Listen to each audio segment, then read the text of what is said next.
Every morning you would normally hear Gordon's proud whistle as he pulled the express. But today, it was a cheerful peep peep as Douglas steamed through.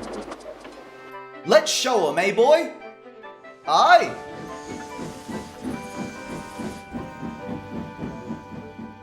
They steamed confidently through the junction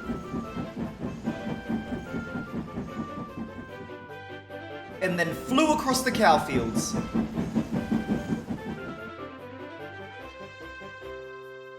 Determined, eager, and full of steam, he picked up speed and flashed through the next station. But the faster he went, the more he began to bump the coaches. Passengers and their luggage were thrown from side to side and back to front. "Keep it steady, Douglas," warned the driver.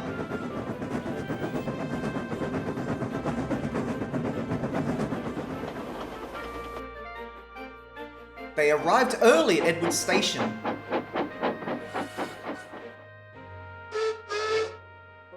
But his passengers were far from pleased. "That was the most unpleasant ride we've ever had," they complained, and left in a huff.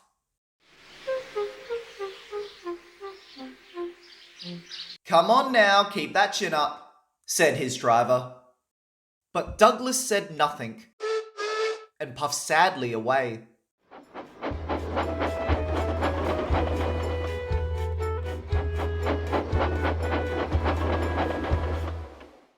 He was still glum when they reached the station after Gordon's Hill.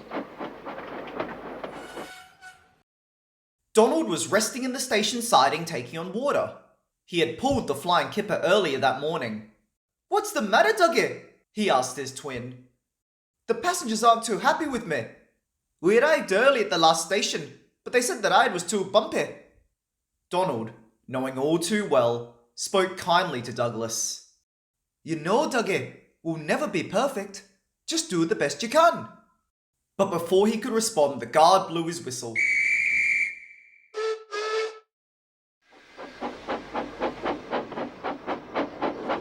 "Trust yourself, Dougie," Donald whispered.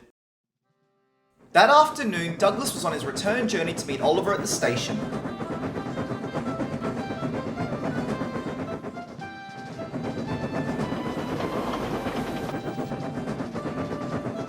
He was making good time when he felt a strange sensation beneath his wheels.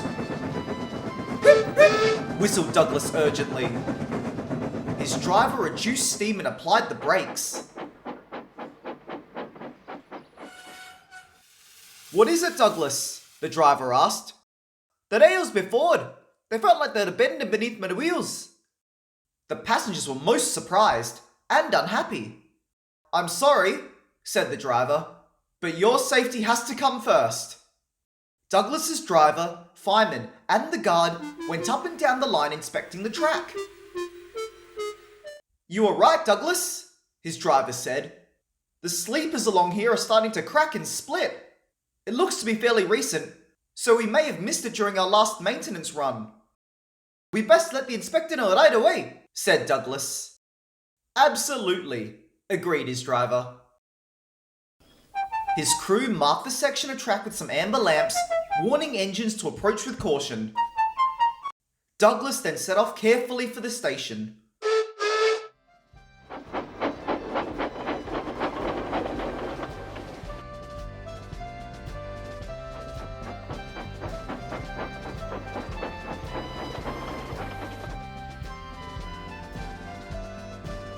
The inspector was waiting when Douglas reached the platform.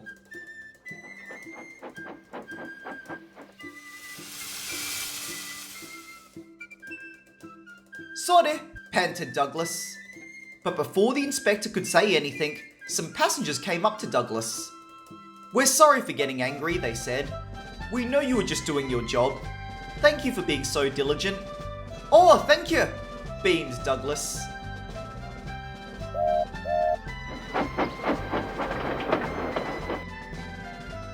Then the inspector spoke to him. "Driver told me everything, Douglas." "A fine job indeed," he remarked proudly. "You may have just prevented a serious accident." Douglas smiled. "Oh, sir."